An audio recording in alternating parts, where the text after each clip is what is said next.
A poor, single mother goes to a job interview at a major company in New York. But her daughter runs up to a young billionaire and says, "Can you pretend to be my dad just for today? That's my mum. Isn't she beautiful?" When he looks at the woman, he's stunned.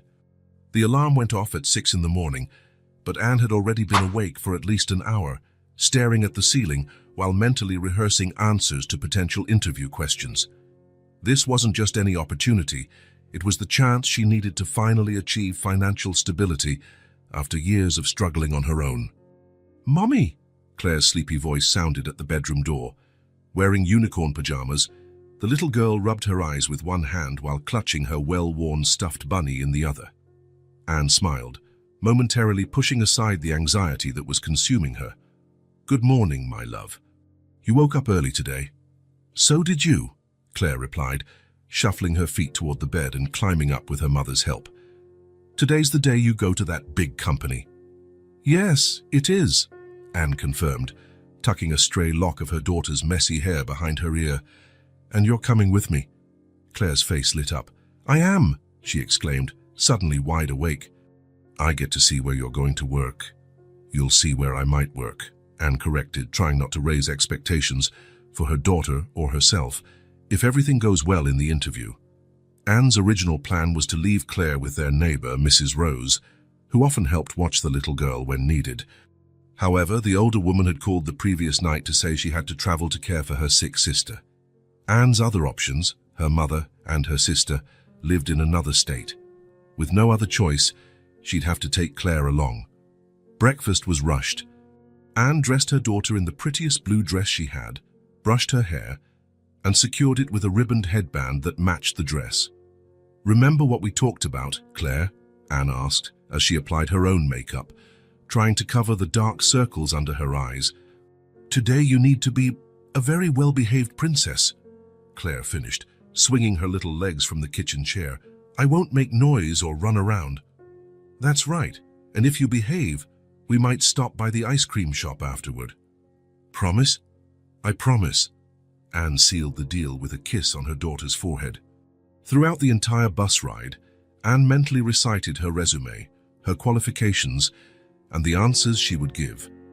The job at ABP Enterprises would mean not only better pay, but also health insurance for Claire and more stable hours.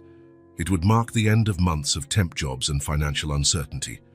When they finally arrived at the impressive steel and glass building, Anne felt a lump in her throat. Maybe bringing Claire wasn't such a good idea after all. What if the company frowned upon a candidate who shows up with a child? But there she was. There was no turning back. "Wow, Mommy. It's so tall," Claire exclaimed, tilting her head back to try to see the top of the building. Anne gave her daughter's hand a gentle squeeze. "It is. Shall we go in?" The lobby was even more impressive than the exterior. Marble floors, a decorative fountain in the center, leather sofas, and ornamental plants strategically placed. Claire stared at everything with wide-eyed admiration. Anne approached the reception desk, where a stern-looking woman checked her ID and confirmed her interview time. 12th floor, main conference room. "You'll be called in about 15 minutes, the receptionist said, casting a quick glance at Claire. "Thank you," Anne replied, leading Claire to one of the sofas. But the little girl was far too fascinated to just sit. The constant movement of people, the ringing phones, everything was new and exciting to her. Anne could barely focus on her final mental review for the interview while trying to keep Claire close. "Mommy, look at that pretty fountain," Claire said, pointing to the water feature in the center of the lobby. "Can I go see it up close?" "You can, but don't put your hand in the water, okay?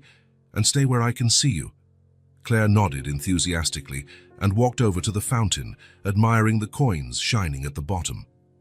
Anne kept an eye on her, dividing her attention between her daughter and mentally reviewing the main points she wanted to highlight in the interview. That's when Claire, seemingly bored with the fountain, turned her attention to the area near the elevators. One man in particular caught her eye. Tall, dressed in an impeccable suit, with a well-groomed haircut and an air of authority about him. Anne was checking her documents in her folder when she realized Claire was no longer by the fountain. Her heart pounded until she spotted the child near the elevators, approaching an executive. Before Anne could stop her, Claire was already tugging on the man's suit jacket. "Mister!" Claire's childish voice rang clear. The man turned, surprised, and bent down slightly to the child's eye level. "Yes? Can you pretend to be my dad just for today? That's my mom." "Isn't she beautiful?" Claire asked with the typical innocence of a child, pointing toward Anne. Anne arrived at that exact moment, her cheeks burning with embarrassment. "Claire, I'm so sorry, sir. She's—" Anne began apologizing, gently pulling Claire by the arm, not yet looking directly at the man. "She has a big imagination." "It's all right," the man replied, in a voice that made Anne freeze instantly, a voice she knew all too well, a voice she hadn't heard in years, but could never forget. When she finally lifted her gaze, the impact felt like a punch to the stomach. Standing there was Thomas, the same Thomas who had left her without an explanation years ago, the same man she had sworn never to see again. His eyes widened in recognition, his mouth opening slightly in surprise. "Anne?" he murmured, disbelief evident in his tone. The world seemed to slow down around them. The lobby's bustle, the chime of the elevators, all of it turned into distant noise as they locked eyes. "Thomas," was all she managed to say, her throat suddenly dry. 1,000 questions, recriminations, and memories flooded her mind. What was he doing there? Did he work for that company? The terrible possibility that he might be involved in the position she was interviewing for began to form in her thoughts. The receptionist's voice over the sound system broke the moment. "Ms. Anne Martins, please proceed to the 12th floor for your interview." Claire looked curiously from her mother to the elegant man, not understanding the tension that had suddenly filled the air. "Mommy, do you know him?" she asked, tugging on Anne's hand. "Yes, sweetheart," Anne answered, regaining her composure. "We knew each other a long time ago." Thomas still appeared shocked, his gaze shifting between Anne and Claire, as if trying to process the situation. He began, but Anne cut him off. "I have to go. My interview," she said firmly, mustering all the composure she could. Holding Claire's hand more tightly than necessary, Anne headed to the elevator, feeling Thomas's eyes fixed on her back. Her heart pounded so hard it felt as though everyone could hear it. As the elevator doors slid shut, Anne took a deep breath, trying to steady herself. Of all days in this particular company, fate had placed Thomas in her path again. She pressed the button for the 12th floor, heading to her interview, her heart racing not just from nerves about the job, but also from the revelation that Thomas, the man who had left her years ago, was unexpectedly back in her life. The elevator zoomed up to the 12th floor, but for Anne, every second felt like an eternity.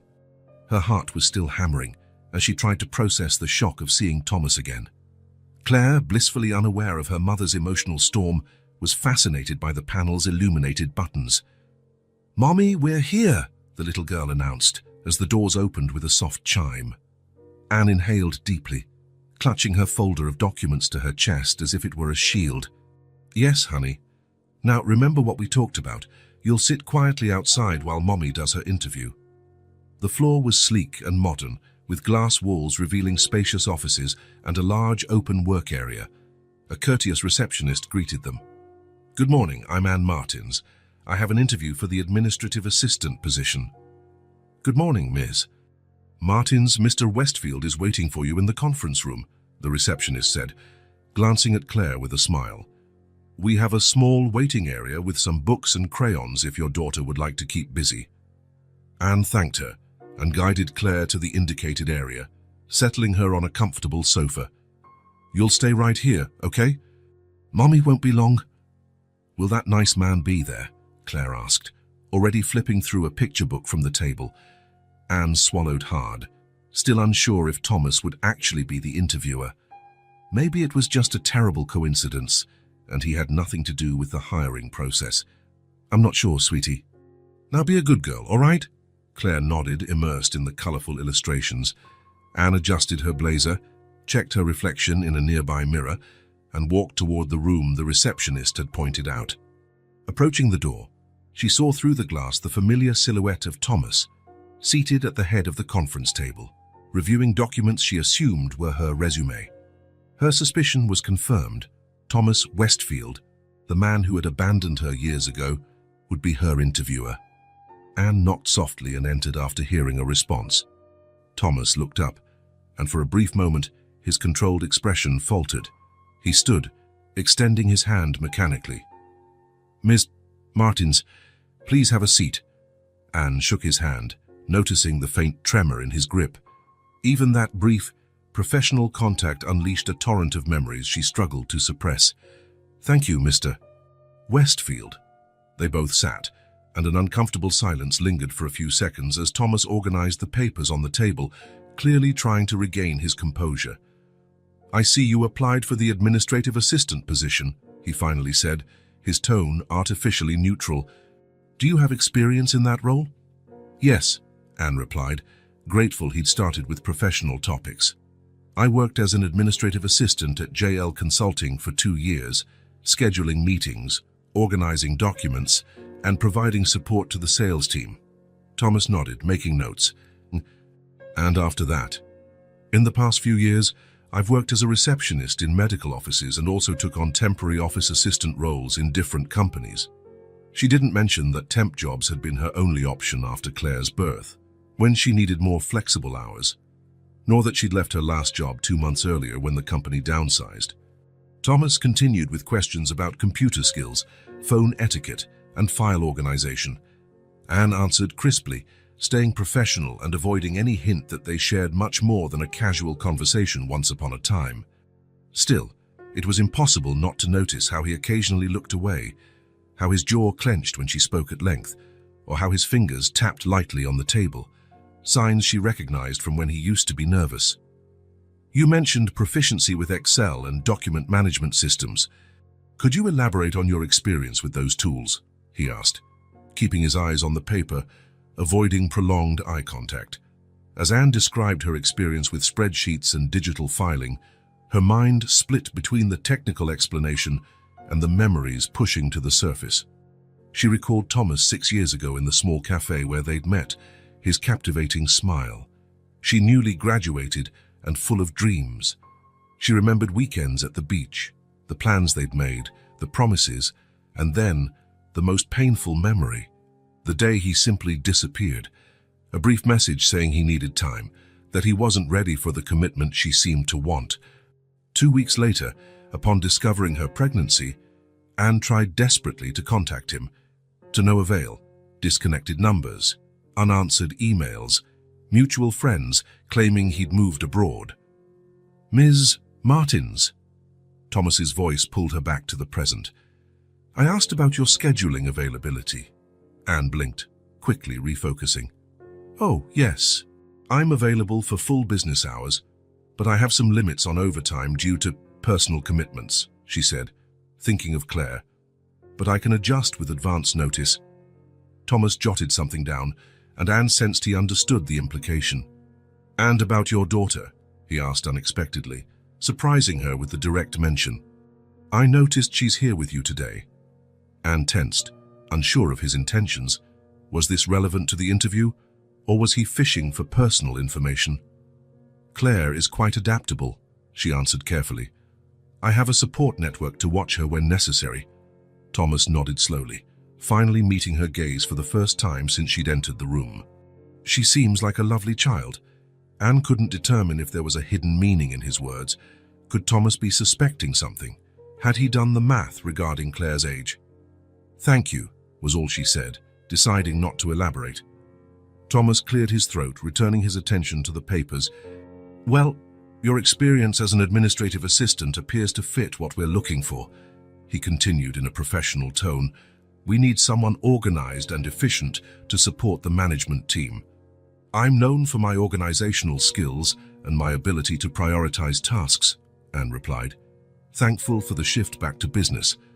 "I handle multiple demands simultaneously and keep everything in order." For almost 40 minutes, the interview proceeded, with Anne demonstrating her administrative experience while both carefully avoided the elephant in the room, their past and unasked questions about Claire. Finally, Thomas closed the folder containing Anne's resume and clasped his hands on the table. "I believe we've covered all the necessary points, Miss Martins. We have a few more candidates to interview, but you'll be notified of our decision soon." "I appreciate the opportunity," Anne said, rising to her feet. "ABP is a company I've always admired, and I'd be very happy to be part of the team." Thomas stood as well, hesitating briefly, as though wanting to say more. For an instant, Anne glimpsed the Thomas she once knew, vulnerable, uncertain, before his professional facade returned. "It was interesting to learn about your professional background," he said formally, extending his hand once more. Anne accepted the handshake, acutely aware of the double meaning behind every word. "Likewise," she replied, holding his gaze firmly, refusing to show how deeply this reunion had shaken her. Leaving the conference room, Anne felt emotionally drained, as though she'd run a marathon. She couldn't tell if the interview had gone well professionally. She had answered all the questions competently, but the palpable tension between them might have affected his evaluation. Claire was still on the sofa, now happily drawing on a notepad the receptionist had presumably given her. "Mommy, look what I made!" she exclaimed, holding up a colourful sketch of 3 stick figures that Anne guessed were herself, Claire, and a man. "That's lovely, sweetheart," Anne said, feeling a lump in her throat. "Let's go, we need to get home now." As they waited for the elevator, Anne couldn't resist looking back toward the conference room, where Thomas stood behind the glass wall, watching them. Their eyes locked briefly before the elevator doors opened. Inside the elevator, Claire cheerfully chatted about the drawings she'd made. Anne barely listened, her mind swirling with unanswered questions. What would happen now? Did Thomas realize Claire might be his daughter? And if she got the job, what would it be like to work every day with the man who abandoned her when she needed him most? Stepping out of the building into the afternoon sunlight, Anne had only one certainty. The past she believed she'd left behind had resurfaced in an unexpected way, and the consequences were impossible to predict. The small third-floor apartment was quiet, except for the sound of rain tapping against the living room window. Anne sat at the kitchen table, spreading the bills in front of her while Claire watched a cartoon on the old second-hand tablet they'd been given. Electricity, water, internet, rent already 2 weeks late, Claire's school fees. Anne ran a hand through her hair repeatedly, doing mental calculations. The paycheck from her last temp receptionist job would cover only part of the expenses. The looming threat of eviction from the landlord was her constant nightmare. "Mommy, I'm hungry," Claire said, appearing in the kitchen with her plush bunny dragging on the floor behind her. "Can we make macaroni and cheese?" Quickly, Anne gathered up the bills, hiding them in a folder. She didn't want her daughter sensing how dire their situation was. "Sure, my love. Let's make macaroni and cheese," she said, smiling as if everything were fine. "Want to help Mommy cook?" Claire nodded eagerly, running to grab the little stool she used to reach the countertop. Moments like these were precious to Anne. Despite all the difficulties, seeing her daughter happy over something so simple made it all worthwhile. As they cooked together, Anne's thoughts kept drifting back to that morning's interview. She couldn't shake the image of Thomas, immaculate in his suit, looking so shocked to see her. 6 years had passed, yet seeing him again was as intense as she had always feared it would be. "Mommy, you're burning the macaroni," Claire's alarmed voice snapped Anne back to reality. "Oh!" she exclaimed, quickly turning off the stove. "I got distracted for a moment. Thanks for telling me, hey, my little chef." During dinner, Claire chatted about the drawings she'd made at the company and the books the receptionist had shown her. Anne responded automatically, her mind split between truly hearing her daughter and battling the never-ending financial worries. After the meal, as she washed the dishes, Anne glanced at the calendar stuck to the refrigerator. Red circles indicated bill due dates, and sticky notes reminded her of Claire's school obligations. Next week, there would be a school presentation requiring a simple costume. Another expense Anne had no way of covering. A position at ABP Enterprises would mean a stable paycheck, benefits, maybe even a decent health plan for Claire, who often dealt with seasonal allergies. But working every day with Thomas, Anne scrubbed a plate harder than needed. "Mommy, that fancy man at the company is really handsome, isn't he?" Claire asked suddenly, appearing by her side with her empty cup. Anne choked on her own saliva. "Which man, Claire?" The one you know. He was in that room with you. The receptionist said he's the director of an important department. Anne sighed. Of course Thomas would hold an important position. He had always been ambitious and talented. He must have built a successful career while she'd been juggling temp jobs and single motherhood. Yes, he's a high-level businessman. He smiled at me when we were leaving from the door of his office, Claire continued, handing Anne the cup to rinse. Do you think he'll let you work there? That innocent question hit right at Anne's deepest fear. If Thomas had the final say, would their personal history work against her? Or worse, would he figure out Claire's age and do the math? I don't know, sweetheart. There are other candidates too, she replied, trying not to build up false hopes. Now let's get you in the bath before bedtime. In the small bathroom, as she lathered shampoo into Claire's hair and listened to her daughter hum a school song, Anne's mind drifted back 6 years. Her relationship with Thomas had been intense and filled with plans. He had just graduated top of his class and received several job offers. Anne was still in her last semester of college. They'd talked about moving in together after she graduated. Thomas spoke of building a solid career, and she dreamed of working in a marketing firm. Everything seemed perfectly aligned until the morning Anne woke up to find only a message on her phone. I need time to figure out what I really want. I think we're moving too fast. I'm sorry, but I need to find my own path now. No further explanation, no face-to-face talk. She had tried calling, texting, even going to his apartment, but Thomas had simply vanished. Friends said he had accepted a job out of state. 2 weeks later, Anne found out she was pregnant. Her desperate attempts to reach him went nowhere. His number was disconnected. Emails got no response. A friend said Thomas had traveled overseas. It was as if he had evaporated. "Mommy, the water's cold," Claire complained, snapping Anne back to the present. "Sorry, honey," she said, rinsing her daughter's hair and wrapping her in a soft towel. After the bath, Anne helped Claire into her pajamas and sat on the edge of the bed for their nightly story, a ritual they never skipped, no matter how tired Anne was. That night, Claire chose a book about a family of rabbits having adventures in the forest. "Mommy, why don't I have a dad like Lily in my class?" Claire asked suddenly, stopping the reading. Anne felt her chest tighten. It wasn't the first time her daughter asked that question, but it never got any easier to answer. "Some families are different, my love. Some have a mom and a dad. Some just have a mom, others just a dad, and some have 2 moms or 2 dads. But where's my dad?" Anne took a deep breath before answering. "Your dad lives very far away, and he couldn't stay with us." It wasn't a complete lie, but neither was it the whole truth. How to explain abandonment to a child without making her feel unloved? "So he didn't want to meet me?" Claire asked, her large, curious eyes locked on her mother's face.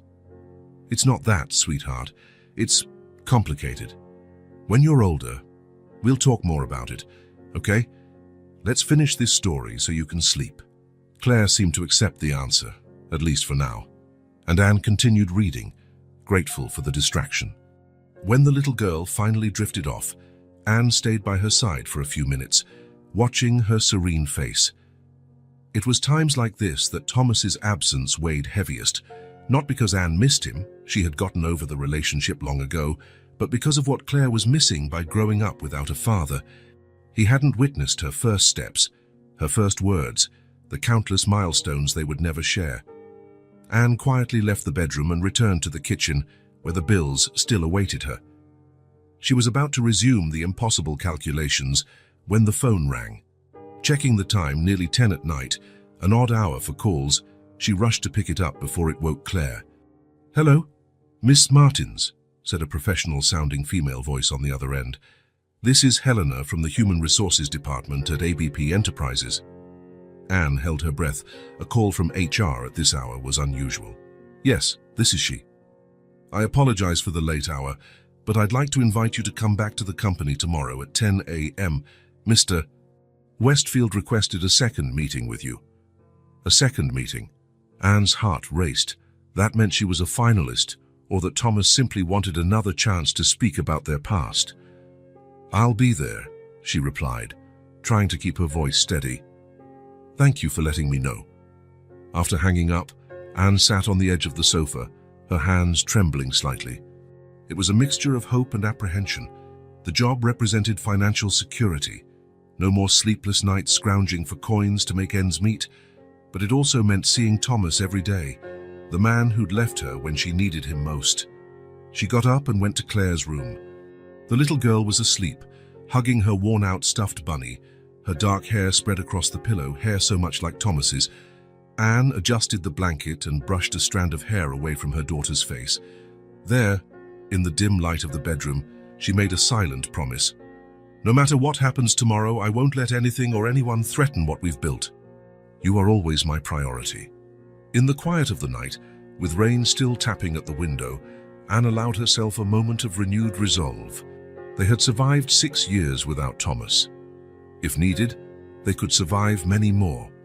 Yet a small part of her, the part that still remembered her younger self's dreams, couldn't help wondering if tomorrow might be the start of something completely different. The next morning, the sky was clear after the overnight rain. Anne left Claire with Mrs. Daisy, an elderly neighbor who occasionally helped watch the little girl in emergencies, and headed to ABP Enterprises with a mixture of anxiety and hope. This time, the imposing steel and glass building felt even more intimidating. Anne checked her reflection one last time in the revolving door before entering.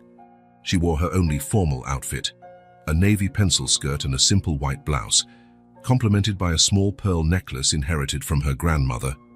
On the 12th floor, instead of being directed to the same conference room where Thomas had interviewed her, the receptionist led her to the Human Resources Department. "Mrs. Oliveira is expecting you," the receptionist said, indicating a door labeled Helena Oliveira, HR Manager. Anne knocked lightly and entered after hearing a friendly, "Come in." Helena Oliveira was a middle-aged woman with a warm smile and keen eyes. She stood to greet Anne. "Miss Martins, it's a pleasure to meet you in person. I'm Helena. We spoke on the phone last night." "The pleasure is mine," Anne replied, shaking the extended hand. "Please, have a seat," Helena said, indicating a chair in front of her desk. Once they were both settled, she continued, "I have great news. After careful consideration, ABP would like to offer you the administrative assistant position." Anne felt a wave of relief so intense it nearly made her dizzy. Despite all the emotional complications involving Thomas, this job represented the stability she desperately needed. "That's wonderful," she replied, trying to maintain composure. "Thank you so much for the opportunity." Helena smiled, handing her a folder. "Here are the details of the offer: salary, benefits, health insurance, and other important information. There are also forms we need you to fill out to formalize your hiring." Anne skimmed the documents, barely believing the salary. It was significantly higher than what she'd made as a receptionist. The health plan included dependents, meaning Claire would finally have decent medical coverage. "The IT department urgently needs an administrative assistant," Helena went on. "So if possible, we'd like you to start next Monday. Would that work for you?" "Absolutely," Anne answered without hesitation. "I'm available to start right away." Helena seemed pleased. "Great. You'll be working directly with the IT department director, Mr. Westfield.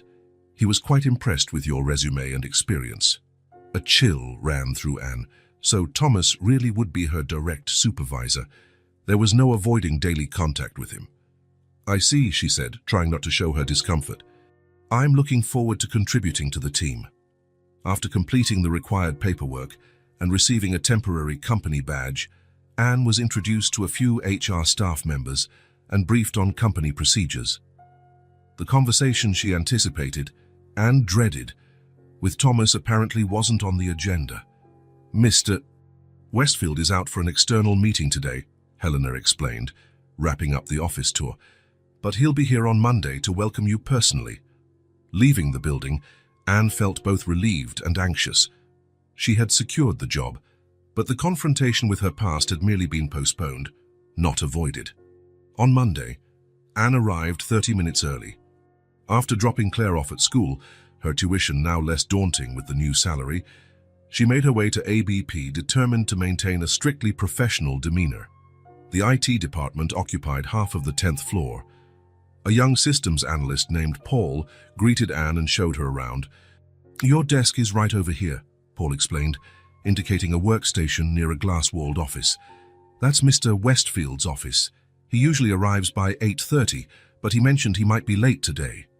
Anne looked at Thomas's office, feeling her heart race. The desk assigned to her was positioned so she would inevitably see him coming in or out. As his administrative assistant, she would be in constant contact. Paul demonstrated the phone system, the shared files, the break room, and the department's meeting area. Everyone they passed was friendly, greeting her with curious smiles. "The team here is really nice," Paul commented. "The only one who sometimes seems a bit distant is the boss, but he's fair, demanding but fair." Anne nodded, not trusting herself to say anything about Thomas. She was organizing her desk when she heard commotion in the hallway. Thomas had arrived, talking with two executives. He wore a grey suit she'd never seen before, but his profile and posture were exactly as she remembered. The executives said their goodbyes, and Thomas turned to enter his office when he noticed Anne. For a split second, there was that same hesitation, the same flash of surprised recognition she had seen in the interview. Then he adjusted his expression to a professional mask and approached. "Miss Martins, welcome to the team," he said formally, extending his hand. "I hope Paul has shown you everything you need to know." "Yes, Mr. Westfield, thank you," Anne replied, returning the handshake with a small nod. "I'm ready to get started." "Excellent." Thomas looked like he wanted to say more, but only managed to ask, "Are you comfortable so far? Settling in well?" The question carried more weight than the words suggested. Anne knew he was trying, in some way, to acknowledge the awkwardness of the situation. "I'm fine, thanks," she replied simply. "Eager to contribute to the team?" Thomas nodded, appearing to understand that she intended to keep things strictly professional. "I have some correspondence on my desk that needs sorting and a few calls I'd like you to return," he said, fully assuming his role as boss. "When you have a moment, please stop by my office so we can go over it." "Yes, sir." Thomas hesitated a moment longer before retreating into his office. Anne exhaled deeply, attempting to calm her racing heart. Would every day be like this? The rest of the day passed in a blur of new information, introductions, and initial tasks. Anne interacted with Thomas only when necessary, keeping conversations strictly about work. She noticed he did the same, though she occasionally caught him watching her when he thought she wasn't looking. By the end of the day, Anne felt mentally exhausted but pleased with her performance. She had managed to maintain her composure and demonstrate competence despite the extraordinary circumstances. That evening, when she picked Claire up from school, the little girl threw her arms around her with enthusiastic delight. "How was your day, Mommy? Did you work in that big building?" "Yes, my love. Mommy got the job," Anne replied, smiling as she saw her daughter's joy. At home, they prepared a simple meal together to celebrate. Anne had even bought a small cake on the way, prompting Claire to jump up and down with excitement at the unexpected treat. "Does that mean we can buy more books now?" Claire asked, her mouth rimmed with chocolate. "Yes, and maybe even that coat you liked in the store window last month," Anne answered, feeling grateful to finally be able to give her daughter a bit more comfort. After putting Claire to bed and reading her a story, Anne sat on the tiny apartment balcony with a mug of tea in hand. The moon was nearly full, bathing the city in silver light. The relief of financial security mixed with deep apprehension. Working daily with Thomas would be an emotional challenge. Every time she saw him, she'd remember not only his abandonment, but also that he was Claire's father and didn't know it. How could she keep that secret, working so closely with him? What if Claire showed up at the office again? What if Thomas started to notice the similarities and ask questions? Anne sighed, watching the steam rise from her mug. Somehow, she would have to find the strength to face, every day, the man who had once walked away from her, the man who unknowingly had a 5-year-old daughter with eyes so much like his own. The first week at ABP flew by in a whirlwind of tasks. As Thomas's administrative assistant, Anne's responsibilities varied, scheduling meetings, organizing documents, screening calls, and preparing presentations. The work itself wasn't difficult, but being in constant proximity to her ex-boyfriend made each day a lesson in self-control. Anne stuck to a rigid routine. She arrived promptly at 8:15. Famati organized the day's agenda and prepared any necessary files before Thomas arrived. During the workday, she limited their exchanges to professional matters only, speaking only when absolutely necessary, and avoiding being alone with him more than required for instructions. "I need these spreadsheets updated by tomorrow," Thomas would say, keeping his gaze on the documents and avoiding prolonged eye contact. "Yes, sir. They'll be on your desk by the end of the day," Anne would reply, maintaining a neutral tone as though she were speaking to any other boss. The department quickly noticed the oddly formal dynamic between them, but chalked it up to Thomas's known professional demeanor. For his part, Thomas also seemed determined to keep an emotional distance. However, Anne often caught him watching her out of the corner of his eye, his gaze containing a mix of curiosity and something deeper she refused to analyze.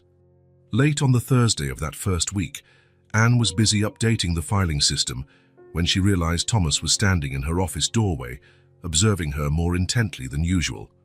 "Is there a problem, Mr. Westfield?" she asked without taking her eyes off the screen. Thomas seemed to snap out of a reverie. No problem," he replied, adjusting his tie. "I was just thinking, how's your daughter?" The seemingly casual question made Anne freeze for a moment. "She's fine, thank you," she said succinctly. "Claire, right? It's a lovely name." "Yes." Anne kept her answer short, trying not to show discomfort. "How old is she again?" he persisted, in a conversational tone. Anne felt her heart hammering. Why was he asking about Claire? 5, she replied, resuming her typing. Thomas nodded slowly. "It must be tough raising a child by yourself." "We manage," Anne cut in, making it clear she wasn't interested in continuing the conversation. Thomas seemed to get the message and backed off, excusing himself for a call he needed to make. But the encounter left Anne uneasy for the rest of the day. His questions hadn't felt casual. They seemed to have a purpose. What Anne couldn't know was that in his office, Thomas was increasingly consumed by a suspicion that had started when he first saw Claire tugging his jacket in the lobby, asking him to pretend to be her dad. The child's age lined up roughly with the time he and Anne had broken up. Claire's features, especially her eyes and face shape, evoked an unsettling sense of familiarity he couldn't dismiss. And that nagging question wouldn't leave him. Why hadn't Anne told him she was pregnant? By the end of that week, Thomas made a decision. After making sure Anne had left, he headed to the Human Resources Department. "Helena, I need to review the file of one of our employees," he said, using his authority as a department director. "Of course, Mr. Westfield, whose file is it?" Helena asked helpfully. "Anne Martin's, my new administrative assistant." Helena nodded and accessed the system. "Anything specific you're looking for?" "Yes," Thomas hesitated momentarily. "I need details about her health plan coverage for dependents. We're reviewing our benefits." It was a transparent excuse, but given his position, no one would question it. Helena showed him Anne's file on the screen, allowing him to see her personal information. As expected, Claire was listed as a dependent, but under father's name, it simply read, "Not provided." Thomas thanked Helena and left, more troubled than before. The lack of paternal information was, in itself, significant. Could be coincidence, but combined with Claire's age and resemblance, it reinforced his suspicions. That night, in his luxurious 10th-floor apartment, Thomas stared at the city through the panoramic window, a glass of untouched whiskey in hand. The possibility that he had a 5-year-old daughter he'd never known weighed on him like a lead weight. He recalled the abrupt end to their relationship. He'd received an irresistible offer to work abroad, an opportunity he believed essential to his career. Afraid a serious relationship would hold him back, he ended everything in a cowardly way, through a text. It had seemed like the right decision then, the only way to pursue his path without restraints. If Anne discovered her pregnancy afterward, she hadn't made any attempt to contact him, or so he believed at the time. But what if she had tried? He had changed his number, moved away, and cut ties with almost everyone from his old social circle. After a sleepless night of contemplation, Thomas made another decision. He picked up his phone and dialed a number he rarely used. "Ricardo, it's Thomas Westfield. I need your services again." Ricardo Mendez was a discreet, efficient private investigator Thomas had previously hired for background checks on business partners. Thomas explained the situation without delving into emotions, presenting it as a fact-checking matter. "I want full information on Anne Martins and her daughter, Claire. Birth certificate, medical records, anything that could clarify the child's paternity." "Understood," Ricardo said, showing no surprise. "I'll need some basic details to start. Current address, previous workplaces, any contacts." Thomas provided everything he knew, including what he'd gathered from her job interview and from the subsequent days. "How long will it take?" he asked, unable to hide his impatience. "It depends on what I find. Birth certificates are public records, fairly easy to access. For more detailed information, it could take a few days. I'll start immediately." Thomas hung up, feeling a mix of anxiety and guilt. Part of him questioned whether he had the right to investigate Anne's life like this. Another part argued that if Claire really was his daughter, he had not only a right but a duty to know. That evening, while Anne read a bedtime story to a very unaware Claire, Thomas received a text from Ricardo. "Investigation launched. First results in 48 hours. Thomas's heart pounded at the sight of the message. Soon, he'd have answers to the questions haunting him. If Claire truly was his daughter, as he was increasingly convinced, his life would change forever. And so would Anne's and Claire's. 2 days after hiring the investigator, Thomas received a preliminary report via email. With slightly trembling hands, he opened the document on his computer, bracing for the findings. Anne Martins moved to this city approximately 5 years ago, 3 months after Claire Martins was born, the report stated. Previously, she lived in an apartment near the local university where she completed her degree. There's no record of her staying in that location past June 2020. Thomas did a quick mental calculation. They had broken up in December 2019, and Claire was born in March 2020. That timing perfectly aligned with a pregnancy he'd been unaware of when he left. Claire's birth certificate was issued in Chicago, continued the report. The field for paternity is listed as not declared. There's no record of a paternity recognition case or child support claim filed by Anne Martins against anyone. Thomas paused, reading for a moment, running his hands over his face. Why had Anne never reached out to him? If Claire really was his daughter, and the evidence strongly suggested it, why had Anne chosen to raise her alone, without telling him? "I managed to find a recent photo of the child from a school event," concluded the report. Attached was an image of Claire in a school uniform, smiling at the camera. Thomas felt a pang in his chest as he studied her face. Her eyes, the shape of her nose, her smile.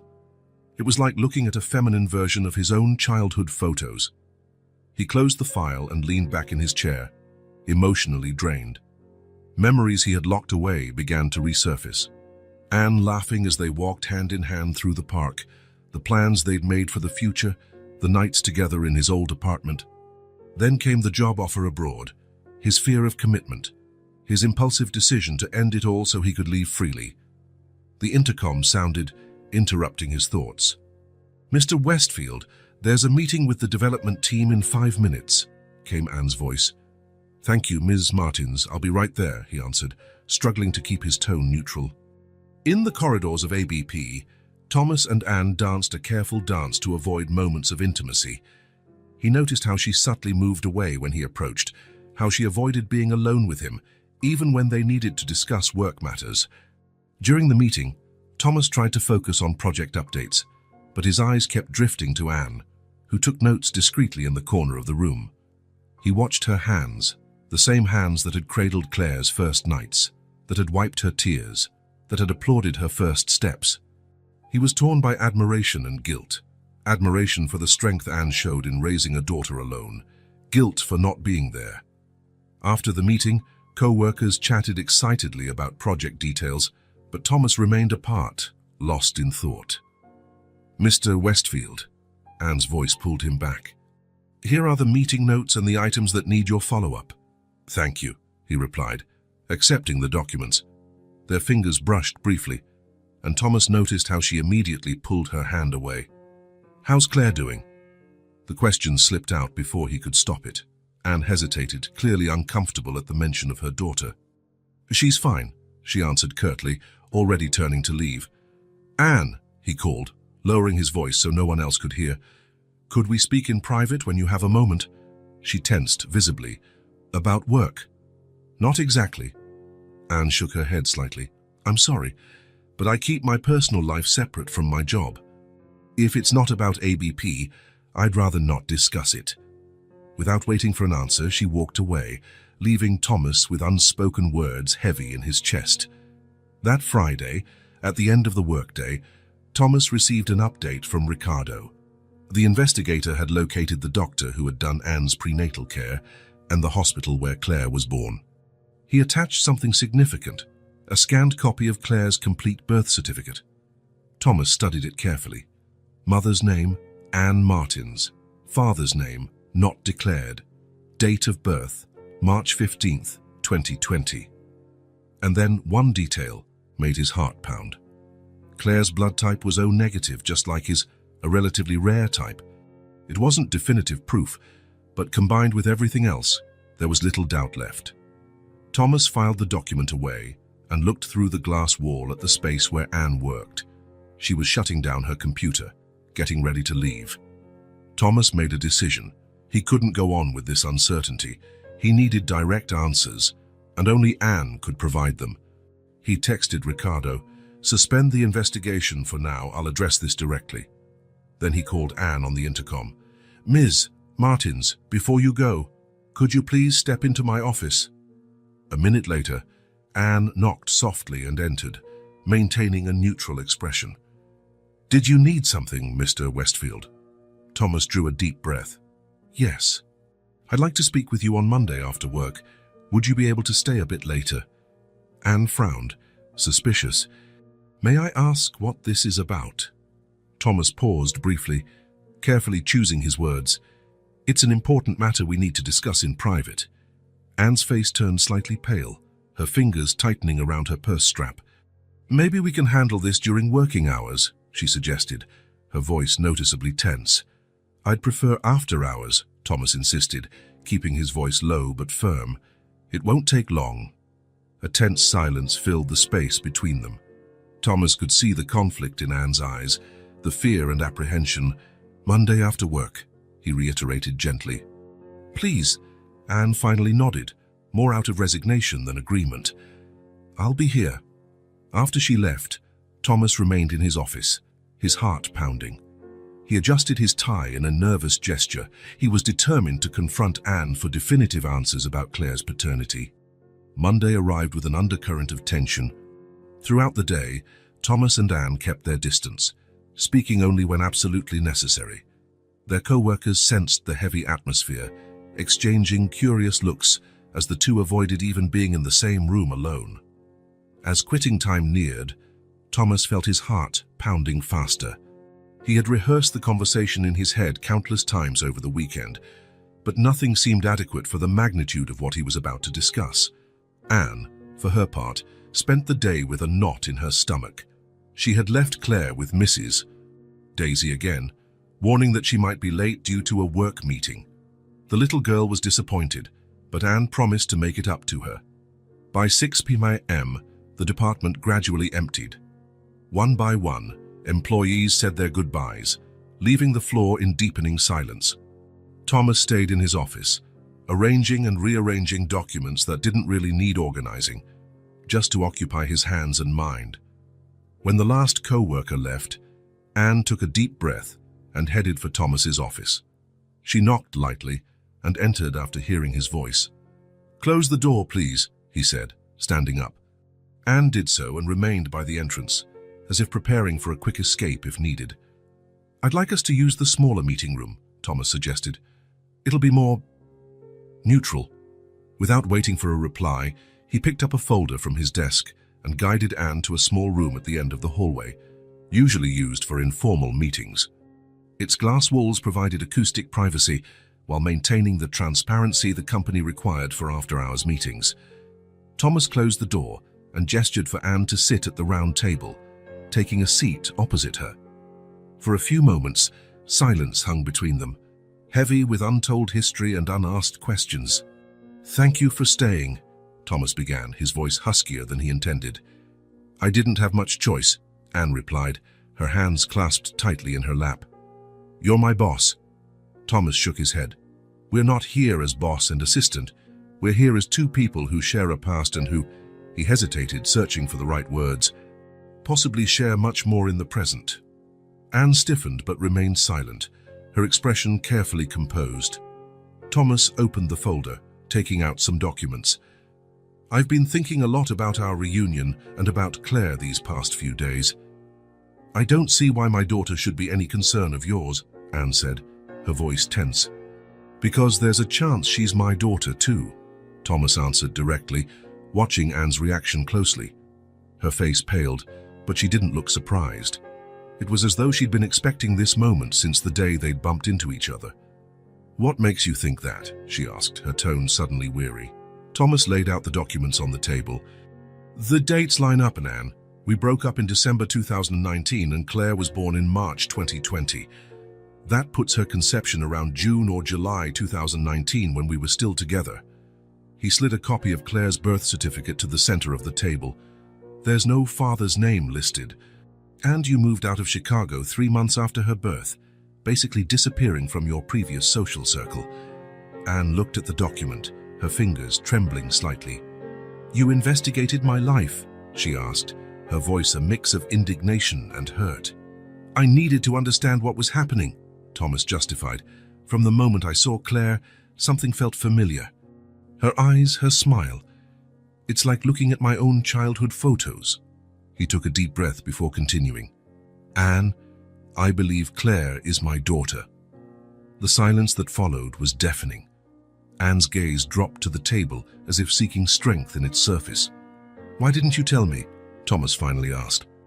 "Why raise a child on your own when her father could have—" "Her father," Anne interrupted, her voice rising for the first time. "The father who disappeared from my life with one text, who changed his number and moved without giving an address. That father?" "I didn't know," Thomas defended himself. "How could I know you were pregnant?" "I tried to find you," she said, tears welling in her eyes. "I called, emailed, looked for your friends. No one knew where you were, or if they did, they wouldn't tell me." Thomas felt guilt tightening in his chest. It was true. When he decided to leave, he severed all ties, fearing any connection would hold him back. "She's my daughter, isn't she?" he asked directly. His eyes locked on Anne's. Anne held his gaze for a long moment before finally letting out a defeated sigh. "Yes," she whispered, "Claire is your daughter." Even though he already suspected, hearing it from Anne's lips felt like a physical blow. Thomas leaned back in his chair, reeling from the realization that he had a 5-year-old child he'd only seen twice in his life. "Why did you hide it from me, even after we saw each other again?" Anne wiped away a tear that had escaped. "At first, I couldn't find you. Later, I learned to live without you. And when we ran into each other," she shook her head, "I was afraid of what you'd do, whether you'd try to take Claire from me or reject her and hurt her the way you hurt me." "I'd never do that," Thomas protested. "Really?" Anne asked, bitterness creeping into her voice. "You left me with no explanation, Thomas. You vanished when you found a better opportunity. Why would it be any different with Claire?" Thomas had no immediate answer. It was true he had abandoned Anne selfishly, prioritizing his career over their relationship. "I was young and immature," he finally admitted. "I made choices I regret. But that doesn't justify you keeping my daughter from me for 5 years." "It justifies it for me," Anne replied, her voice steady despite the tears. "You weren't there when I was sick in the early months of pregnancy. You weren't there for the birth, for the nights she had a fever, for her first day of school. I built a life for us alone, with no help from you." With every word, Thomas felt the weight of his mistakes piling higher, crushing him with guilt over moments he could never get back. "I'm here now," he said, his voice thick with emotion. "I want to be part of her life. I want to know my daughter, Anne." "And if you decide to leave again," she asked, fear evident in her tone, Claire is a sensitive child. She already wonders about her father. If I let you into her life and you get bored and walk away—" "That won't happen," Thomas cut in firmly. "I've made many mistakes, but I won't repeat that one. She's my daughter. I want to be there for her, to make up for lost time." Anne abruptly stood, her emotions finally spilling over. "Lost time," her voice rose. "You talk like you're a victim of circumstance. You chose to leave, Thomas. You chose your career over us."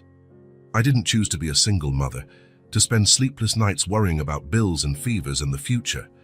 You have no idea what it's been like raising Claire alone." Her words struck Thomas like arrows. She was right. Years ago, he made a choice, and now he stood before the consequences. A daughter he didn't know, and a woman scarred by his abandonment. "You're right," Anne said, grabbing her purse. "Claire is your daughter. But that doesn't erase what you did or give you the right to show up now demanding a place in her life. She's not a project you can pick up when it's convenient." She headed for the door, tears flowing freely down her face. Thomas stood but didn't stop her physically, respecting her space. "I'm not demanding anything," he said, struggling to stay calm. "I'm only asking for a chance to meet her, to be the father I haven't been." Anne looked back at him one last time, her hand on the doorknob. "I need time to think. This isn't about you or me, it's about Claire." Without waiting for an answer, she opened the door and left quickly, leaving Thomas alone with the truth now confirmed. Thomas collapsed into a chair, his mind filled with images of a little girl with big eyes and a familiar smile, a girl who shared his blood yet didn't even know his name, a daughter he hadn't seen grow up. He covered his face with his hands, overwhelmed by the years lost and the irreparable mistakes. But amid the pain and regret, a fierce determination took hold. Claire was his daughter, and he would do whatever it took to make things right. The apartment was quiet when Anne returned. Claire had fallen asleep at Mrs. Daisy's place. The older woman had agreed to keep her until late. Anne thanked her neighbor and carried her sleeping daughter up to their own apartment, gently laying her in bed. Sitting on the edge of Claire's bed, Anne watched her daughter's peaceful face, so unaware of her mother's emotional turmoil. She lightly brushed a strand of dark, wavy hair off the child's forehead, the same wavy dark hair Thomas had. Out on the small balcony, with an untouched cup of tea in her hands, Anne let the memories engulf her. The positive pregnancy test, initial happiness quickly replaced by despair when she realized she'd face it alone. The phone calls that went nowhere, the emails that got no replies. She remembered the labor, the nurse who held her hand instead of Thomas, the first few months with Claire, sleepless nights, financial sacrifices, and temp jobs where she sometimes had to bring the baby because she had no one to watch her. "I did what was right," she whispered into the night. "I had no other choice." Maybe it had been wrong to hide the truth from Thomas, even after she'd seen him again.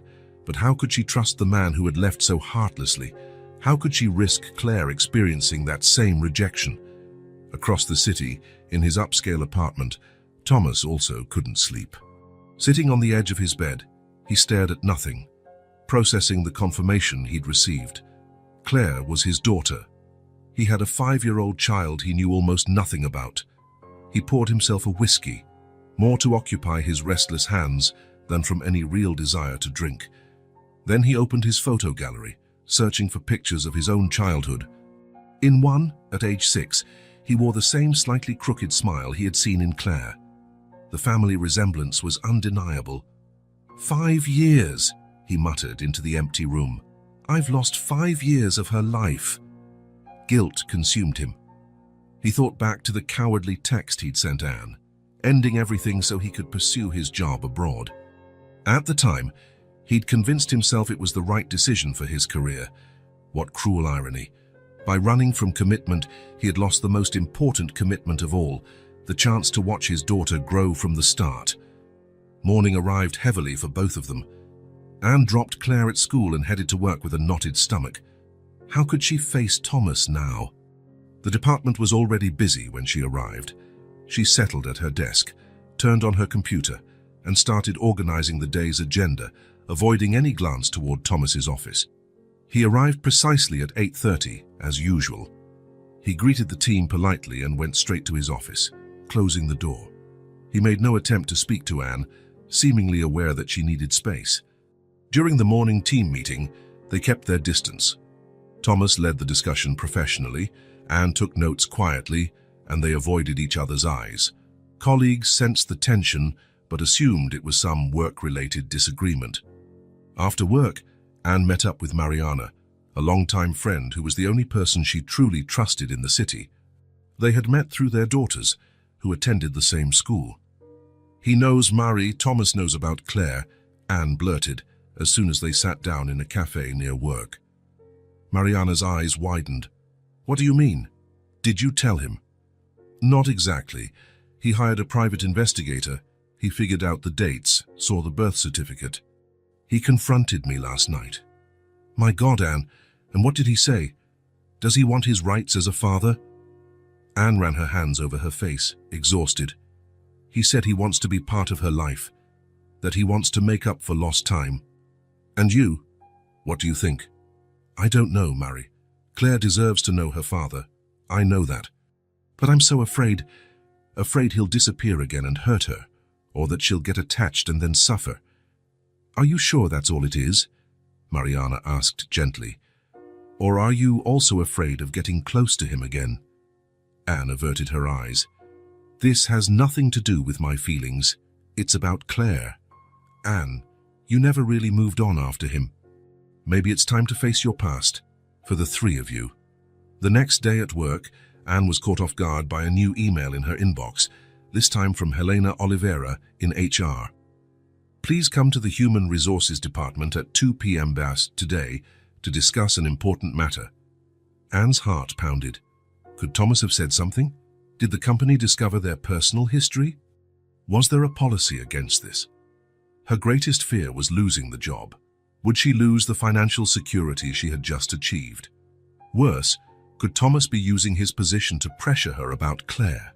Anne glanced at Thomas's office, where he worked intently, seemingly oblivious to the summons she'd received. Was this just a coincidence, or the start of more turmoil in her already complicated life? At precisely 2 p.m., Anne knocked on the HR department door, her palms sweaty. Helena Oliveira greeted her with a polite smile, inviting her to sit. "Thanks for coming, Anne. How are you settling in?" The casual question took her by surprise. She'd expected a more serious tone, maybe even accusatory. "I think I'm doing fine. I'm trying to learn quickly," Helena nodded, opening a folder that appeared to be a performance review. "Actually, that's exactly what I wanted to talk about. We're very impressed with how fast you're adapting and how efficient you've been." Anne blinked, confused. "So I'm not here because there's a problem?" Helena raised an eyebrow. "A problem? Not at all. Quite the opposite. Your work has been excellent, Anne. The IT department is more organized since you came on board." Relief washed over Anne so strongly that she felt a bit dizzy. She wasn't being reprimanded. Thomas hadn't used his position to manipulate her. "Mr. Westfield specifically mentioned your organizational skills," Helena continued, checking her notes. "He said you've exceeded initial expectations." Anne was momentarily speechless. Thomas had praised her work, even after their emotional confrontation. The meeting lasted another 15 minutes, with Helena detailing the additional benefits Anne would receive after her probation period. She even offered Anne a small performance bonus. Returning to her desk, Anne found a small envelope with her name on it, written in the instantly recognizable handwriting of Thomas. She glanced around to ensure no one was watching and carefully opened it. "Anne, I want to apologize for how I approached the situation about Claire. You're right about many things. I was selfish and irresponsible in the past. I do not intend to interfere in your life or use my position at the company to pressure you. Your job here is secure on your own merit.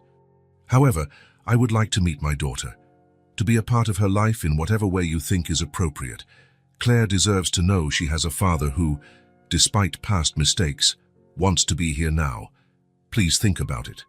The decision is yours, and I will respect whatever you choose." Thomas Anne folded the note and placed it in her purse, feeling an unexpected surge of emotion. The message was respectful, without demands or veiled threats. Thomas was giving her space and letting her decide, something she never expected from him. In the days that followed, Thomas kept his word. At the office, he remained cordial but distant, interacting with Anne only when needed, always in a strictly professional manner.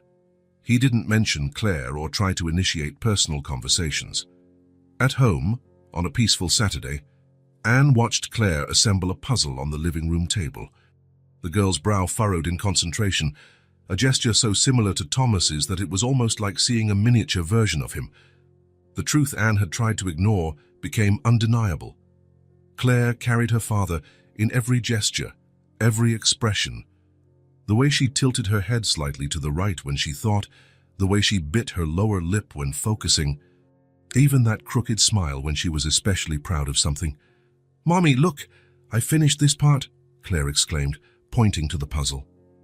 "Well done, sweetheart," Anne said, sitting beside her daughter. "For you're very persistent, you know." "What does persistent mean?" "It means someone who doesn't give up, even when things are hard," Claire beamed at the compliment. "Like you, Mommy, you never give up." Anne felt a pang in her chest. It was true, she'd never given up, forging ahead alone for the sake of her child. But that alone had been a choice after Thomas's initial abandonment. Now Thomas wanted to be there. Did she have the right to deny Claire that? That night, after tucking Claire in bed, Anne flipped through her daughter's photo album. The first bath, first steps, first day of school. Moments Thomas had never been part of. Part of her still seethed at him for not being there, but another part started to realize Claire deserved to know her father. Anne pulled out Thomas's note again, rereading his carefully chosen words. She sensed genuine sincerity there. Maybe, just maybe, it was time to take a small step forward. But how to explain to Claire that the nice man at Mommy's office was, in fact, the father she'd never met? How to introduce a stranger to her child as her dad? How to ensure Claire would understand that, no matter what happened between the adults, she was always loved? Anne didn't have all the answers, but she knew she needed to find them for Claire's sake, her own sake, and perhaps in some unexpected way, even for Thomas's. On Sunday afternoon, while a light drizzle fell outside, Anne made hot chocolate for herself and Claire. The conversation they needed to have demanded a warm, safe atmosphere. She had spent the previous night rehearsing mentally, searching for the right words to explain to a 5-year-old why her dad had never been around. Claire was on the couch in her pajamas, drawing in her favorite sketchbook. Anne placed the 2 mugs on the coffee table and sat next to her. "What are you drawing, honey?" she asked, peering over her daughter's shoulder. Claire held up the book, revealing a colorful picture of 3 people holding hands. "That's us," she explained excitedly. "Me, you, and Grandma." Anne smiled despite the ache in her heart. Soon, Claire's family drawings might include one more person. "It's beautiful. Hey, let's set the drawing aside for a bit. I made us some hot chocolate." Claire immediately dropped her pencil and grabbed her mug with both hands, blowing gently before taking a small sip. It's yummy," she said, sporting a chocolate mustache. Anne gently wiped her daughter's face with a napkin, bracing herself to begin. "Claire, remember that day we went to the big company where Mommy works now?" The little girl nodded excitedly. "Yes, the huge building with the pretty fountain. That's right.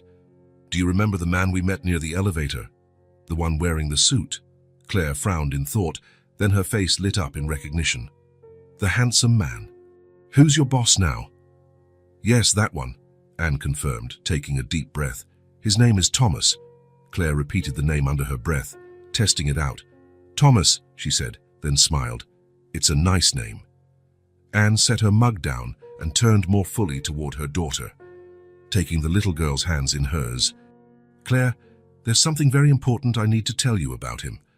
The child looked at her mother curiously, big eyes reflecting the seriousness she sensed in Anne's tone. "What is it, Mommy?" "Thomas isn't just my boss. Anne hesitated for a moment, then pressed on, her voice gentle but firm. "He's your father." Claire froze momentarily, eyes wide. Anne could almost see the gears turning as her daughter processed the information. "My dad?" she repeated in a small, uncertain voice. "That man is really my dad?" Anne nodded, watching her daughter carefully. "Yes, sweetheart, Thomas is your dad." Claire set her mug on the table, her expression growing serious in a way rarely seen on her usually cheerful face. "Then, why has he never come to see us before? Why wasn't he at my birthday parties?" The question, though expected, still struck Anne like an arrow. How to explain abandonment without vilifying Thomas, but also without distorting the truth? "It's complicated, my love," Anne began cautiously. "When you were in my tummy, Thomas and I broke up. He moved very far away and didn't know I was expecting you." Claire tilted her head, obviously trying to understand. "He didn't know I existed." "No, sweetheart. He left before I found out. And then..." Anne paused. "I couldn't reach him to tell him. It wasn't the complete truth, but it was a simplified version Claire could grasp without carrying the heavier, more painful details." "So when he came back," Claire pressed, surprising Anne with her insight. "When we saw him at the big building, you didn't tell him." Anne felt a lump in her throat. Her 5-year-old daughter had pinpointed the most delicate part of the issue. "At first, I was scared." "Scared of what? Is he mean?" "No, not that." Anne stroked Claire's hair. "I was afraid that if I told him, things might change for us. I was afraid you might get hurt." It was a half-truth. She was afraid Claire would be hurt, yes, but she was also afraid of reliving her own pain at Thomas's hands. "But now he knows he's my dad." "Yes, he does. He found out recently." "And is he happy?" Claire asked, an anxious note in her voice that broke Anne's heart. "Very happy," Anne said. And that at least seemed true from Thomas's reaction. "He really wants to meet you." Claire's face lit up with a smile. "I want to meet him too. Can I, Mommy? Can I meet my dad?" Anne inhaled deeply. For days she had considered every possibility, every risk, but seeing the hope in her daughter's eyes, she realized she could no longer avoid the inevitable. Claire deserved to know her father. "Yes, you can meet him." Claire gave a small jump of joy, clapping her hands. "When? Today? Tomorrow?" Anne smiled at her daughter's typical impatience. "Not so fast, little one. First, I need to talk to him and arrange a good time. You should also understand this will be new for all of us. We'll need to take it slowly, okay?" "Okay," Claire agreed, slightly less excited but still smiling. "Can I bring my bunny when I go see him?" "Of course you can." "And can I show him my drawings?" "I'm sure he'll love to see them." "And tell him I can tie my shoes all by myself?" Anne laughed, relieved at her daughter's positive reaction. "You can show him everything you want, my love." Claire grew thoughtful for a moment, fiddling with the hem of her pajamas. "Mommy, what should I call him? Dad?" The question caught Anne off guard. She hadn't thought that far ahead. "That's something you two can decide together when you meet." "There's no rush." Claire nodded, apparently satisfied, and went back to sipping her now lukewarm hot chocolate as though the conversation had been about the weather. Anne, however, felt emotionally exhausted yet strangely relieved. The truth was out, and the sky hadn't fallen. Claire wasn't traumatized or crying. She was excited about meeting her dad.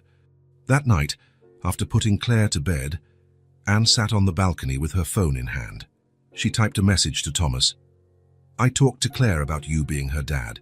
She took it well and wants to meet you. We can arrange a meeting in a neutral place, maybe a cafe. Would Sunday afternoon work for you?" She hit send, watching the screen as 2 check marks indicated the message was read. Almost immediately, 3 dots appeared, showing that Thomas was typing. Anne realized she was holding her breath. His reply arrived seconds later. "Thank you, Anne. It means a lot. Sunday is perfect. You choose the place and time, whatever's best for Claire. I'm nervous, but so excited to finally meet her." Anne reread the message several times, looking for any hidden nuance. She found only genuine gratitude and anticipation. She pocketed her phone and looked at the night sky, feeling that a significant page in their story had just been turned. All that remained was to see how the next chapter would be written. The week following Anne's talk with Claire went by in slow motion.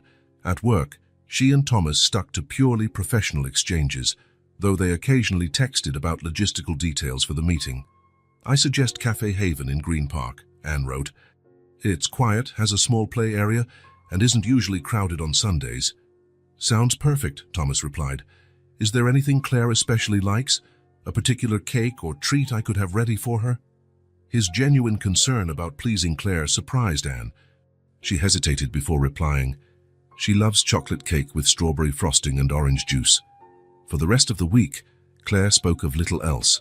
She peppered Anne with questions: when she'd meet her dad, whether he liked to draw, whether he knew cool stories, whether he had other kids. Anne answered patiently, trying not to set unrealistically high expectations, but not diminishing her daughter's enthusiasm either. On Saturday night, Claire insisted on picking out her own outfit for the next day, a blue dress with tiny embroidered flowers she'd received for Christmas and saved for very special occasions.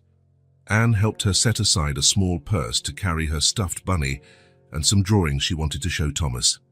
"Mommy, do you think he'll like me?" Claire asked as Anne brushed her hair before bed. The question broke Anne's heart. How could a child doubt that she'd be liked? "Of course he will, my love. It's impossible not to like you." Yet Anne herself harbored a shadow of doubt. What if Thomas didn't connect with Claire? What if fatherhood turned out to be a heavier burden than he anticipated? What if— "Time for sleep," she said, shaking off the negative thoughts. Tomorrow is a big day. On Sunday, Thomas arrived at Cafe Haven 40 minutes early. He wore dark jeans and a light blue shirt, much more casual than his usual corporate suits. He ordered an Americano and chose a table at the back, near the small play area but not too exposed. His hands trembled slightly around the coffee cup. He'd faced board meetings, tense negotiations, and presentations to hundreds of people, but nothing compared to the nerves he felt now. He was about to formally meet his daughter, a child who shared his blood but whom he hadn't known existed until weeks ago. What would he say to her? How would he explain his absence? How could he make up for 5 lost years? He had bought a gift after hours of indecision. He didn't want to seem like he was trying to buy her affection with expensive presents. He chose something meaningful instead, a picture book about a brave girl and her rabbit friend who explore the world together, recalling Anne's mention of Claire's beloved stuffed bunny. Every time the door opened, Thomas felt his heart jump. 15 minutes early, he spotted Anne and Claire crossing the street, hand in hand. The little girl wore her blue embroidered dress, her hair pulled back in a neat ponytail, holding a small bag that likely contained her bunny. Thomas took a deep breath, trying to steady his racing pulse. Through the cafe's window, he watched Anne crouch down and say something to Claire, gesturing toward him. The child nodded, her face a mix of curiosity and shyness. Finally, they walked in. Thomas stood uncertainly, unsure whether to approach them or wait at the table. Should he hug Claire or just greet her? Anne resolved his dilemma by guiding Claire to his table. The little girl clung to her mother's hand, looking at Thomas with those hauntingly familiar eyes, the same ones he saw in the mirror each morning. "Hi," Thomas managed, his voice more strained than he'd intended. Then he crouched down to Claire's level, offering a nervous smile. "Hi, Claire. I'm Thomas." The child studied him briefly, tilting her head. "I know," she replied with a child's straightforwardness. "You're my dad." Thomas felt a lump form in his throat at those words. Her dad. He was a father to this child. The weight of that reality washed over him anew. "Yes," he managed, his voice thick with emotion. "I'm your dad." A tense, brief silence followed, broken by Anne. "Shall we sit?" she suggested, indicating the table Thomas had chosen. Claire climbed onto a chair next to her mom, while Thomas took the seat opposite them at the round table.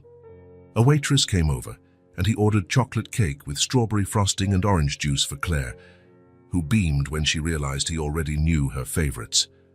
"Your mum told me you like this cake," Thomas explained, seeing the surprised look on the little girl's face. "It's my favorite," Claire confirmed, more comfortable now. She opened her little purse and took out her threadbare stuffed bunny. "This is Mr. Ears. He goes everywhere with me." Thomas smiled, genuinely enchanted. "Nice to meet you, Mr. Ears," he said, gently squeezing one of the rabbit's ears. "Thank you for taking care of Claire when I couldn't," Anne observed them, a mix of relief and anxiety swirling within her. Thomas seemed at ease with Claire, neither patronizing nor awkward. Maybe this meeting wouldn't be the disaster she'd feared. When the orders arrived, Claire happily dug into her cake while peppering Thomas with questions. Do you like stories? Very much, he answered. When I was little, my favorite book was about a boy who built a tree house. Can you draw? Not very well, to be honest, Thomas confessed, chuckling. Maybe you can teach me. Claire considered the idea. I can. I'm really good at drawing for my age.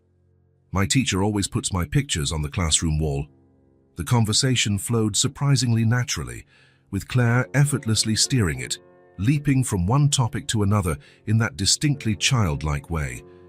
Thomas followed her lead, answering with patience and genuine interest. Occasionally, he glanced at Anne for guidance when more sensitive topics arose. Eventually, as Claire sipped her juice, she asked the question they all knew was coming. Why didn't you ever come see me before? Thomas's smile faded, and he briefly locked eyes with Anne before replying. Because I didn't know you existed, Claire, he said honestly. I left before your mom found out she was expecting you. It was a very big mistake I made. But now you know, Claire said, looking at him with those incisive eyes. Yes, now I know, Thomas confirmed. And I really want to get to know you, if you'll let me. I want to be part of your life. Like the dads of my friends at school, they pick them up and take them to the park. Thomas felt his throat tighten. So simple, yet so complicated. Yes, like that. If your mum says it's okay, he added, glancing at Anne. Anne, who had been quietly observing, nodded slightly. We can arrange that, she said, surprising herself with how easy the words came out. Suddenly, Claire remembered her drawings. She pulled some carefully folded sheets from her purse and handed them to Thomas. I made these for you, she said, a bit shy now. Thomas unfolded the pages, finding colorful, childlike drawings of a man in a suit, a woman with long hair, and a small girl between them, all holding hands. At the top, in shaky kindergarten handwriting, it read, My family. They're beautiful, Claire, Thomas said, voice catching with emotion. May I keep them? Yes, I drew them for you. Mommy already has lots of my drawings. Thomas folded the papers reverently and tucked them into his jacket pocket, close to his heart. Time passed quickly. Nearly 2 hours flew by.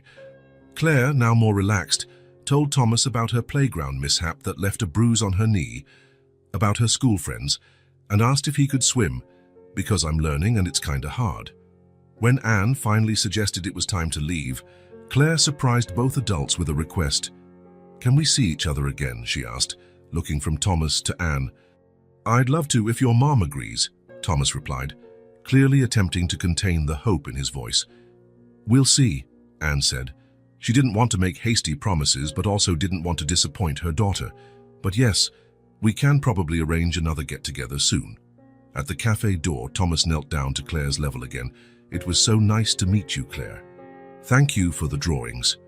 To his surprise, Claire leaned in for a quick hug.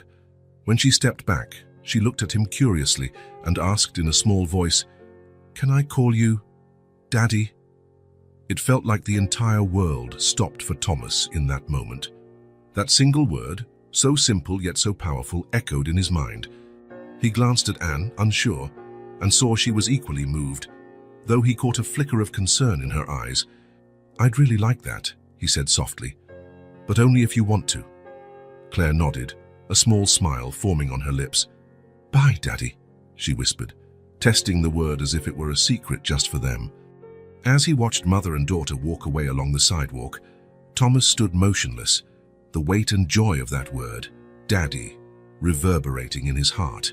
He was a father, and for the first time, he was beginning to understand what that truly meant. The call came in the middle of an important meeting. Thomas was presenting quarterly results to the board when his phone vibrated insistently in his pocket. Normally, he would ignore any call during such a pivotal presentation, but in recent weeks he had assigned a special ringtone to Anne, ever since she let him pick Claire up from school a few times a week. Excuse me, he said, cutting himself off mid-sentence about the chart on the screen. I need to take this call. The directors exchanged surprised looks. Thomas Westfield never interrupted meetings. In the hallway, he found Anne's voice trembling between sobs. Thomas, it's Claire. She could barely speak. We're at St. Clara Hospital. She fell at school, hit her head, and wouldn't wake up. The world seemed to freeze. Thomas felt cold rush through his veins. "I'm on my way," he said, voice steady despite the panic growing inside him. "I'll be there in 15 minutes. Without detailed explanations, Thomas told Paul to finish the presentation, grabbed his suit jacket, and practically sprinted out of the office. In the elevator, he felt suffocated by how slowly it descended. His daughter was hurt, maybe gravely, and every second felt like an eternity. At the hospital, Thomas found Anne in the pediatric emergency waiting area, her eyes red and hands shaking. She stood as soon as she saw him, surprised he had arrived so quickly. "What exactly happened?" he asked, trying to keep calm. "She was on the school playground," Anne explained, her voice raw with emotion. "She fell off a swing and hit her head. When the teacher got to her, Claire wasn't responding. The ambulance brought her here. And now, do they know anything yet? They're running tests. The doctor mentioned a possible concussion, but they're checking for—" Anne couldn't finish, tears returning with force. Thomas impulsively put an arm around her shoulders. To his surprise, she didn't pull away. If anything, she seemed to take comfort in the gesture. "She'll be okay," he said, trying to reassure them both. "Claire's strong." An hour later, the doctor called them into a small consultation room. The concussion was confirmed, but thankfully the tests showed no intracranial bleeding. Claire would need to remain under observation overnight, and the staff had administered medication to reduce any brain swelling. "You can see her now," the doctor said. "She's still sedated, but she should wake up within a few hours. When she does, please alert the nursing staff immediately." In the hospital room, Claire looked so small and fragile in the bed, a bandage on her forehead and hooked up to monitors. Thomas felt a twist in his chest, unlike anything he'd ever experienced. 2 weeks ago, he hadn't even known he had a daughter. Now he couldn't imagine life without her. Anne sat in the chair beside the bed, holding Claire's tiny hand. Thomas remained standing on the other side, staring at his daughter's pale face, feeling utterly helpless. The hours crawled by. Nurses came periodically to check her vitals, reassuring them that everything remained stable. When one offered to bring a cot so a parent could rest, Thomas insisted that Anne use it. "You need some sleep," he said. "I'll keep watch over her." "I can't sleep," Anne replied, though she did accept the cot, settling down near her daughter's bed. Thomas took the chair, maintaining a constant vigil. Occasionally, he checked his phone, responding briefly to work messages, but he never considered leaving. Around 3 in the morning, Anne awoke to find Thomas still in the chair, eyes fixed on Claire, holding her small hand between his. "You haven't stepped out even once," she noted, her voice husky from sleep. Thomas shook his head. "I'm not going anywhere until she wakes up and I know she's okay." Anne sat up on the cot, watching him with a look of surprise and something else, possibly the stirrings of a trust she thought she'd lost. "Thank you for being here," she said at last, speaking softly and sincerely. "It means a lot to both of us." 6 years ago, I ran away from my responsibilities," Thomas said, meeting her gaze. "It was the biggest mistake of my life. I won't do that again, Anne. I won't abandon you two, no matter what." At that moment, a small movement in the bed caught their attention. Claire's fingers twitched, her eyelids fluttering as she tried to open them. Thomas and Anne both leapt up, positioning themselves on either side of the bed. When Claire finally managed to open her eyes, she seemed momentarily confused by the unfamiliar surroundings, until her gaze settled on the 2 worried faces hovering over her. A faint smile curved her pale lips as she saw both parents together. "Mommy, Daddy," she mumbled, her voice weak but audible. Thomas felt Anne squeeze his hand tightly, tears silently streaming down both their faces. In that moment of mutual relief, something shifted between them, a new understanding forged in the fear they'd felt and the certainty that, eat together or not, Claire's well-being would always be their highest priority. After a night of observation and additional tests the next morning, Claire was finally discharged. The pediatrician explained the necessary precautions for the next few days: rest, no intense physical activity, and an immediate return to the hospital if she showed any concerning symptoms such as excessive drowsiness, vomiting, or severe headaches. Thomas listened intently to each instruction, taking notes on his phone while Anne dressed Claire in comfortable clothes she'd brought from home. The little girl, still a bit pale, was nevertheless back to her spirited self, talking about how she wanted to show Mr. Ears the real bandage on her head. "I'll get the car and bring it around," Thomas offered once the discharge papers were finalized. "That way you don't have to walk too far." Anne nodded, relieved at his thoughtfulness. Under other circumstances, she might have insisted she could handle it herself, but the past 24 hours had drained her. Thomas's presence, surprisingly, was more reassuring than tense. On the drive to Anne's apartment, Claire fell asleep in the back seat. Through the rearview mirror, Thomas watched his daughter, a mixture of gratitude and awe filling him. "She recovers fast," he said quietly, so as not to wake her. "She has your resilience." Anne glanced at him briefly, surprised by his remark. "She's always had to be strong," she replied, turning her gaze back to the road. "We had no choice." There was no accusation in her tone, just a statement of fact, but Thomas felt the weight of it. They'd had to be strong because he wasn't there. When they arrived, Thomas carried Claire carefully to her bedroom, following Anne's directions. The little girl hardly stirred as he laid her in bed. Anne covered her with a light blanket and placed her stuffed bunny beside her, gently kissing her forehead.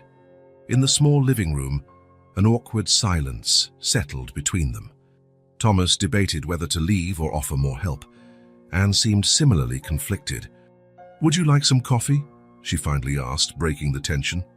"I think we both need it after last night." "I'd love some," Thomas answered, sensing how significant that invitation was. In the compact kitchen, Anne prepared coffee while Thomas sat at the table, taking in the space she and Claire shared. It was a modest place but warm, with children's drawings taped to the fridge and framed photos of Claire through the years on the walls. A whole life he hadn't been part of. "Thank you for being there yesterday," Anne said, setting 2 cups on the table and sitting across from him. "I don't know if I could have handled that alone." "You don't have to thank me," Thomas replied. "She's my daughter, too. I should have been there for all the tough moments before this." Anne took a sip of coffee, seeming to gather courage for what she wanted to say.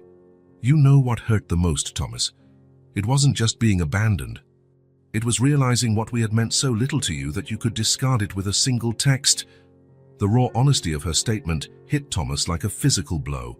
"I was selfish and cowardly," he admitted, looking her straight in the eye. "I was so afraid of commitment, of feeling trapped, that I didn't realize I was running from the best thing that could have happened to me." He paused, choosing his words carefully. "I'm not asking you to forget or forgive easily. I just want a chance to show I've changed, that I can be someone, Claire, and you can rely on."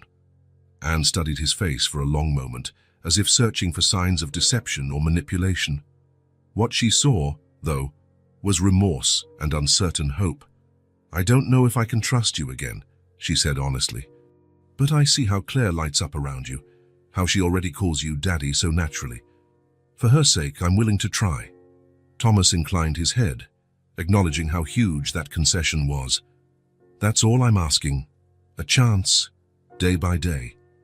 A small noise from the hallway interrupted them. Claire stood at the kitchen entrance, rubbing sleepy eyes. "Daddy's still here," she observed, her voice a blend of surprise and joy. "Yes, he is," Thomas confirmed, smiling at his daughter. "Your mom and I were just talking." Claire padded over to Anne, who scooped her into her arms, discreetly checking the little girl's temperature with the back of her hand. "I'm hungry," Claire announced, looking hopefully at the adults. "How about I make pancakes?" Thomas suggested. "They were my specialty when I was younger. Your mom can confirm." Anne couldn't help a small smile as she remembered lazy Sundays years ago, when Thomas would whip up pancakes while she brewed coffee. "He does make very good pancakes," she told Claire, whose eyes lit up with anticipation. "With chocolate syrup?" the girl asked, looking at her dad with wide, hopeful eyes. "If your mum says it's okay, as much chocolate syrup as you want," Thomas replied, shooting Anne a questioning glance. "Just for today, because it's a special day."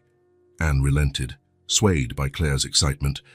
The next few hours passed in a bubble of almost surreal normalcy. Thomas flipping pancakes in the tiny kitchen, Claire doodling at the table, Anne setting the table and occasionally helping him find utensils. To an outsider, they might look like any regular family sharing a Sunday meal. After the impromptu lunch, the three settled on the sofa to watch an animated movie Claire chose. The little girl nestled between her parents, leaning comfortably against both of them, as though the arrangement was the most natural thing in the world. Thomas caught Anne's eye over Claire's head. They exchanged a silent glance that spoke volumes. There was a long road ahead, scars that needed time to heal, trust that had to be rebuilt day by day. But in that moment, sitting side by side with the daughter they shared, there was also an unspoken promise to try, not necessarily for their own sakes, but for the small life they had created together. When Claire dozed off, her head resting on Anne's lap and her feet across Thomas's legs, he reached his arm across the back of the sofa and gently touched Anne's shoulder. "Thank you," he whispered, "for letting me be part of this."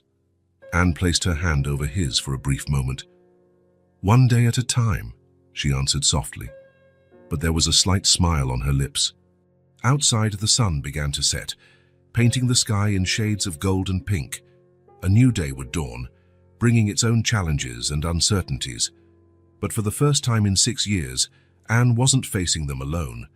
And Thomas, who had once run from commitment, was now finding in it the purpose he'd always been searching for. Claire shifted in her sleep, a small smile forming on her lips, as though even in her dreams she sensed the promise of better days ahead.